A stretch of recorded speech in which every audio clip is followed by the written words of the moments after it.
Buenas tardes, alumnos, buenas tardes, alumnas. Nos encontramos hoy para iniciar el bloque número 4 de investigación y planificación en salud.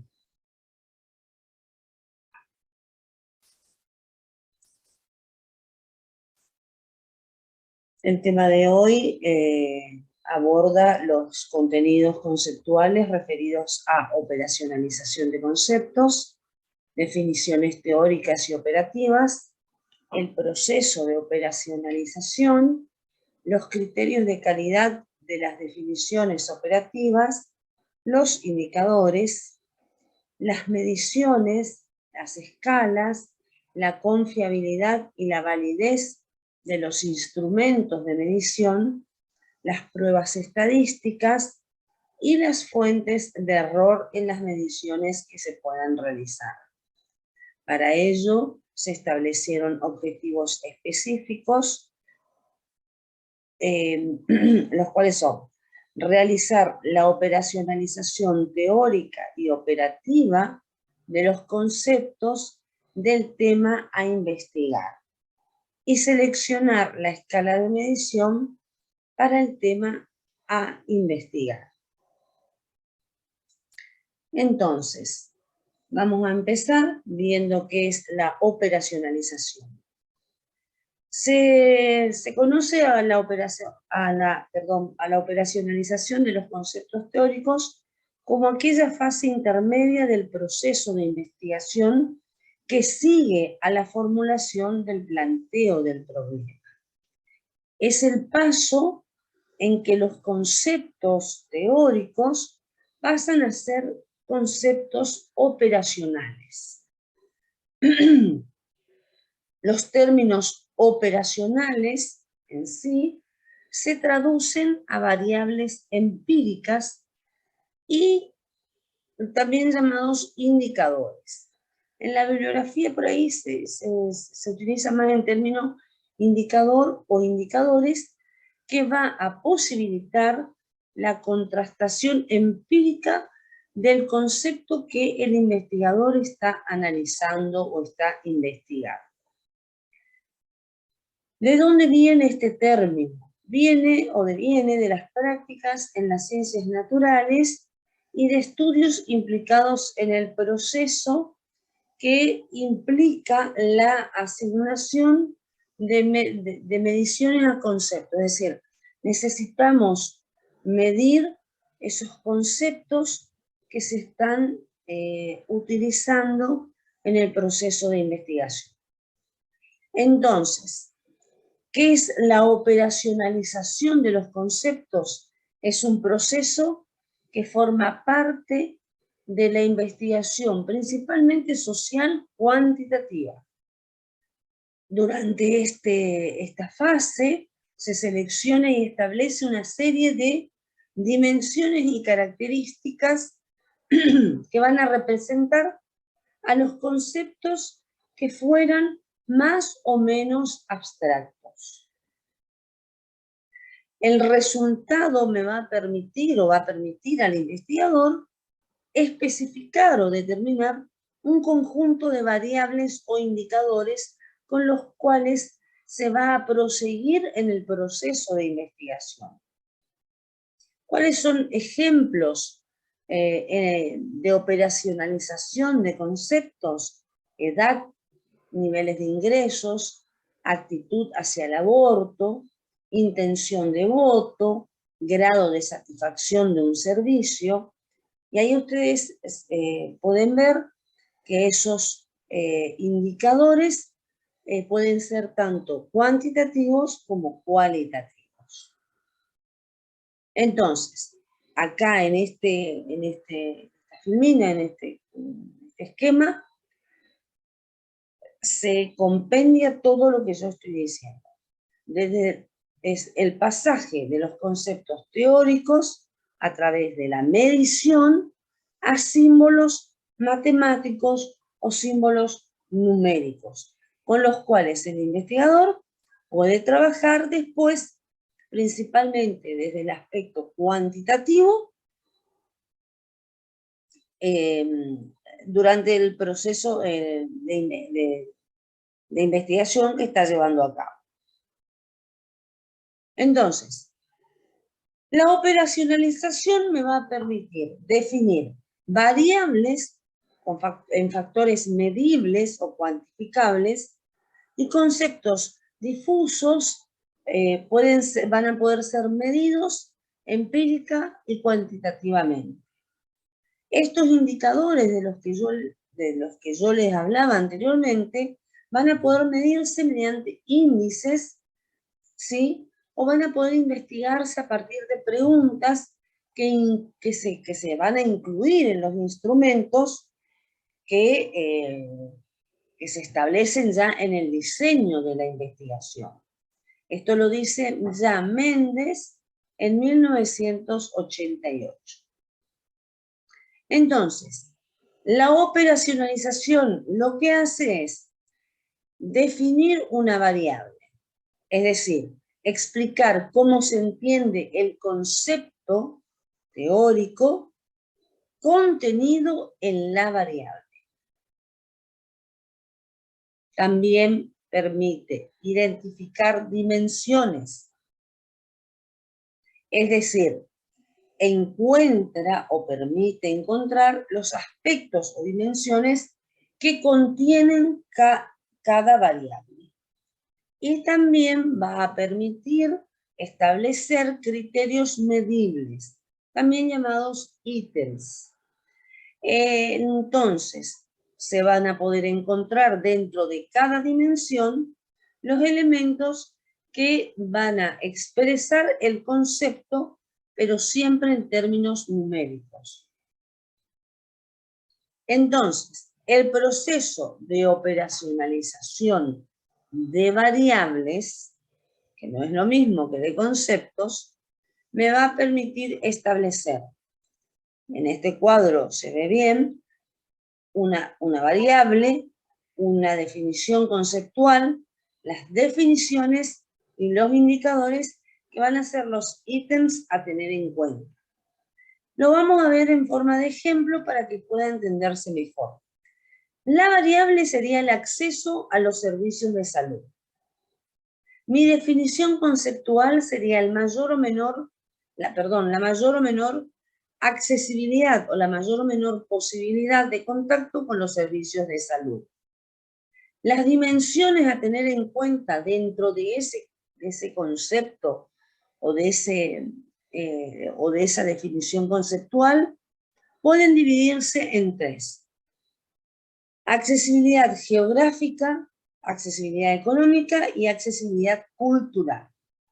Pero a su vez, dentro de cada accesibilidad, yo voy a tener indicadores y esos indicadores van a ser numéricos o cuantitativos que me van a permitir realizar estudios cuantitativos, valga la redundancia, o empíricos.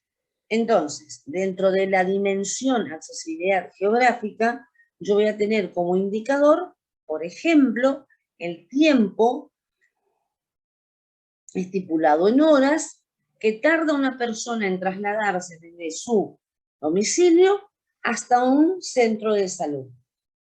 Dentro de la accesibilidad económica, yo puedo tener dos indicadores: la cantidad de dinero que va a gastar esa persona para recibir la atención médica y la disponibilidad económica para poder cubrir el gasto, no solo de la atención, sino también, por ejemplo, de los medicamentos o del tratamiento que le enviara el médico que la atendió. Y dentro de la accesibilidad cultural tenemos como indicador los conocimientos sobre la atención que presta su centro de salud o el centro de salud al que asiste y la percepción personal que tiene ella me refiero a la persona, respecto del problema de salud que la aqueja.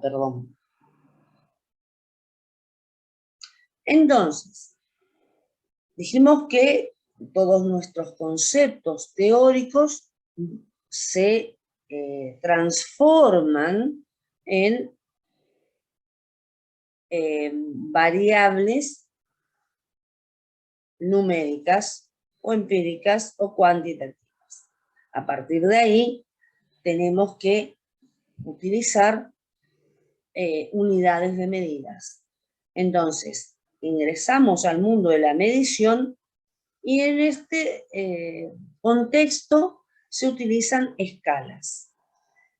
Para utilizar escalas se tiene que tener en cuenta la confiabilidad y la validez de los instrumentos que se van a utilizar para realizar la medición. Para ello también se utilizan pruebas estadísticas y también fuentes de error que se podrían llegar a tener y que se tienen, en la mayoría de los casos, en las mediciones. Entonces, ¿qué es la medición? Es la asignación de números a objetos o acontecimientos. ¿Qué hace la medición? Vincula conceptos abstractos a indicadores empíricos. Y eso es lo que conocemos como operacionalización de operacionalización teórica u operacionalización de conceptos. Entonces, dentro de la medición de variables vamos a tener varios tipos. Dentro de la variable, ¿qué es la variable? Es la característica de un objeto que, como su nombre lo indica, posee valores.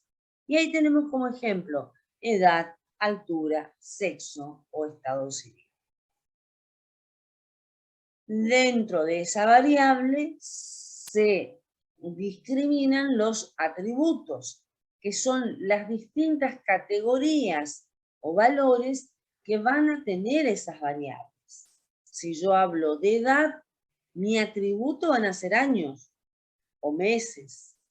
Si yo hablo de la variable altura, mi atributo van a ser centímetros. No voy a hablar de kilómetros, sino de centímetros. Si yo hablo de la variable sexo, vamos a tener como atributo hombre o mujer, y así sucesivamente.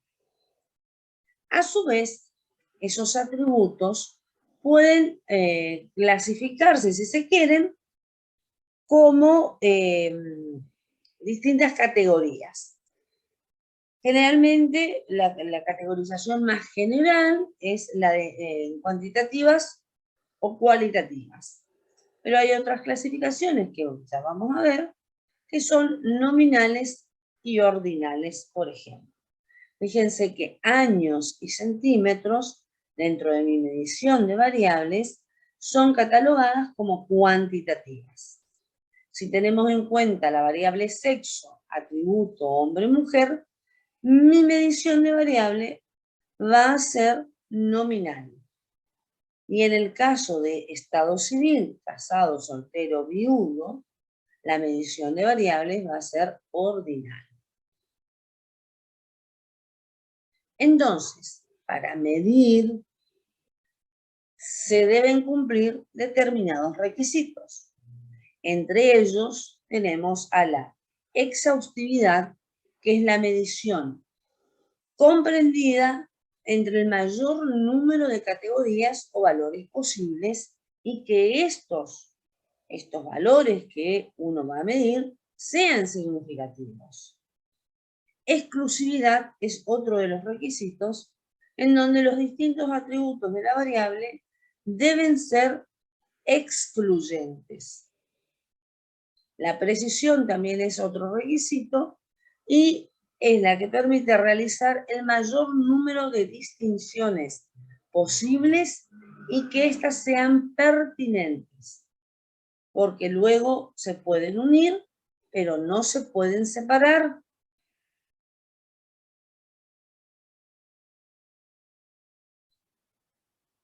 Y ahí pasamos al tipo de variables según el nivel de medición. Les decía anteriormente ya, Entonces, dentro de las variables cualitativas o también llamadas no métricas, tenemos las nominales y las ordinales. Y dentro de las variables cuantitativas o métricas, o también llamadas de razón, tenemos de intervalo y de proporción. Y acá vamos a ver ejemplos, ¿sí? La parte teórica, la explicación teórica de cada una de estos tipos de variables, lo vamos a encontrar en la bibliografía presente en el aula virtual. Entonces, ejemplos de variables nominales tenemos nacionalidad, carreras y color de cabello. Fíjense, nacionalidad, argentina, coreana, uruguaya, peruana, brasilera, chilena, boliviana, colombiana. ¿Y cómo transformamos esa nacionalidad que es cualitativa y le damos un valor? Pues bien, le asignamos un número y ese número va a representar una nacionalidad. Carreras, como contador público, también se le asigna un valor. ¿Para qué se le asigna un valor numérico? Para después, cuando se tenga que pasar a la etapa de resultados y análisis de resultados, el análisis estadístico, el análisis cuantitativo, sea mucho más fácil de realizar. Después tenemos ejemplo de variables ordinales. Y ahí tenemos, fíjense, niveles de inglés. Ninguno, fíjense la diferencia con el caso anterior. Niveles de inglés, para ninguno le asignamos el 0, básico 1, intermedio 2 o avanzado 3. Lo mismo con la posición económica o con la división de las divisiones deportivas inferiores, por ejemplo, sub 13, sub 15, sub 17, sub 19. Tenemos también ejemplos de variables de intervalo. Intervalo es un rango que va entre un número y otro, ¿sí? Y ahí tenemos, por ejemplo, edad de alumnos de un curso dado. Y está dado en años. Entonces, fíjense que van de un año a otro. Van de chicos de 17 a 19 años de edad. El otro rango que tiene que ser consecutivo al anterior va de 20 a 22 años. Siempre los rangos tienen que ser iguales. Estos son rangos de 3 en 3 en 3 años. ¿Sí? Acá van de a 20. El tiempo que tarda en llegar a la F. Son rangos de 20 años cada uno. La distancia a la casa del alumno, desde la casa del alumno a la facultad, en kilómetros, también, ¿sí? Van de 5 en 5. Y acá tenemos variables en distinto nivel de medición. Y ahí tenemos, por ejemplo, la calificación académica, que tiene un nivel ordinal o un nivel de razón. Fíjense que en el nivel ordinal es una calificación cualitativa y en la de razón es una calificación cuantitativa en intervalos. La edad, el nivel ordinal, sería niño, adolescente, joven, adulto, adulto mayor o anciano. Y en el nivel, en el nivel de medición de razón, esto estaría dado por rangos también. De 0 a 13 años, de 14 a 18, de 19 a 30, de 31 a 50, etcétera, etcétera. Perdón. Y en el nivel de ingreso, estaríamos comparando el nivel ordinal con un nivel de razón, y bueno, en el nivel bajo, el nivel de razón iría entre 1 y 15.000 pesos, por ejemplo, ¿sí? Y en el nivel alto iría de 30.001 a 50.000. Otro tipo de clasificación de las variables es según la función dentro de la investigación.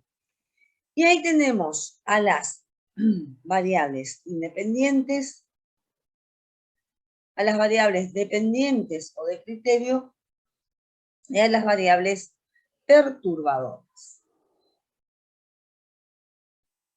A las variables dependientes también se las llama explicativas o predictivas, ya que sus atributos influyen en los que aporta y adopta la variable dependiente. Estas variables independientes van a figurar en la hipótesis que el investigador planteó y son quizás la posible causa de la variación de la variable independiente. La dependiente, también llamada, variable de criterio, es aquella en que los atributos dependen de los atributos que adopten las variables independientes. Es decir, que, como su nombre lo indica, las variables dependientes dependen de las variables independientes. Y las variables perturbadoras son aquellas que alteran la relación entre las variables dependientes e independientes. Pero si el investigador puede controlar estas variables perturbadoras, dejan de serlo, ¿sí? Y pueden transformarse en variables de control. Algunos autores hablan también de variables aleatorias, como un cuarto tipo de variable, y su efecto es poco o inclusive puede reducirse siguiendo lo que se conoce como procedimiento de aleatoriedad. Ejemplos de variables de independientes: conducir a elevada velocidad, estado del pavimento, consumo de alcohol, guardar distancia de seguridad, edad del conductor. Fíjense que esas son variables independientes. La dependiente van a ser los accidentes de tránsito. ¿Qué quiere decir? Que los accidentes de tránsito van a depender de las variables independientes. Si condujo a elevada velocidad, si el pavimento estaba bien, si la persona que manejaba había consumido mucho, poco o nada de alcohol, si el conductor sabía manejar, si el conductor tenía la edad adecuada para manejar o no. La variable perturbadora actuaría como la influencia del consumo de alcohol, ya que descartaría las otras variables porque pueden ser controladas. Y la perturbadora aleatoria tomaría más muestras para evitar que una de las variables resulte determinante. Estas dos últimas variables van a depender, como les decía anteriormente, del investigador si las incluye o no en su trabajo, en su labor de investigación. Entonces, ojo, nunca puede abarcarse la totalidad de un concepto. Tampoco se debe operar con demasiadas dimensiones de un concepto, ya que puede dificultar el análisis. Después de elegir determinados indicadores, hay que corroborar que estén en relación con el concepto. Lo más adecuado, indicado, es utilizar un indicador para cada dimensión. ¿Se acuerdan o no? Variable, indicador, dimensión. Entonces, usamos una variable, un indicador, una dimensión. Otra cosa recomendable es utilizar una operacionalización de tipo múltiple y elegir indicadores que ya estén validados, es decir, que ya estén aceptados por la comunidad científica. Ahora bien, las pruebas estadísticas. Tenemos pruebas estadísticas de tipo paramétricas y no paramétricas. Dentro de las paramétricas, o lo que hacen este tipo de pruebas paramétricas, es estimar los parámetros de una población en base a las muestras estadísticas. Mientras más grande sea la muestra a estudiar, más exacta será la estimación. Y obviamente, mientras más pequeña sea, menos exacta va a ser la estimación y los resultados. ¿Sí? ¿Cuáles son las ventajas de este tipo de pruebas paramétricas? Habrá un mayor poder de contraste, tiene una mayor eficiencia, tiene una mayor sensibilidad a los rasgos de los datos que se recolectaron, tiene una menor probabilidad de errores, lo cual es muy importante, y generalmente son completas. Entonces, eso lleva a que los estudios estadísticos o probabilísticos sean bastante exactos. Dentro de las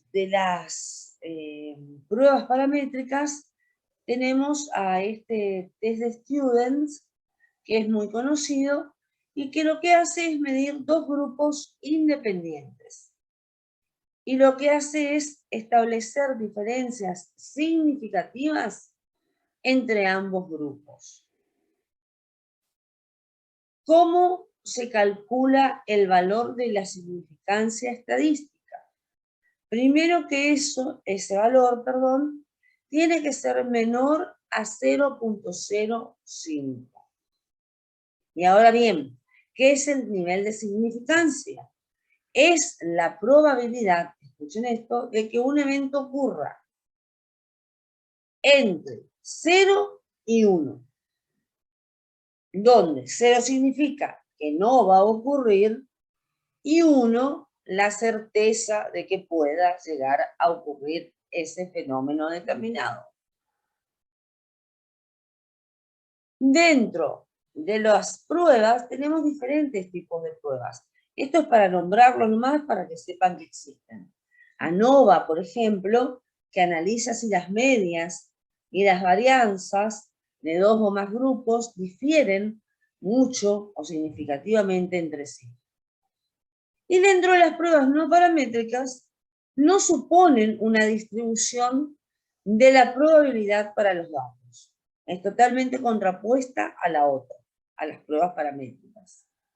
Dentro de las no paramétricas tenemos la prueba de Wilcoxon, la prueba de Mann-Whitney, la prueba de Kruskal-Wallis, la prueba de Friedman y el coeficiente de correlación de Spearman.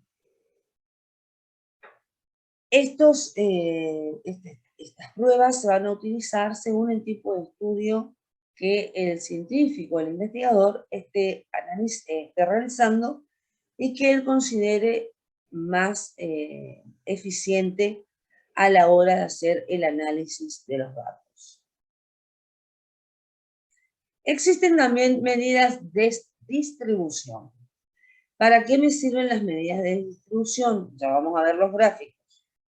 Estas medidas de distribución me permiten identificar la forma en que se separan o se juntan o aglomeran los valores de acuerdo a su representación gráfica.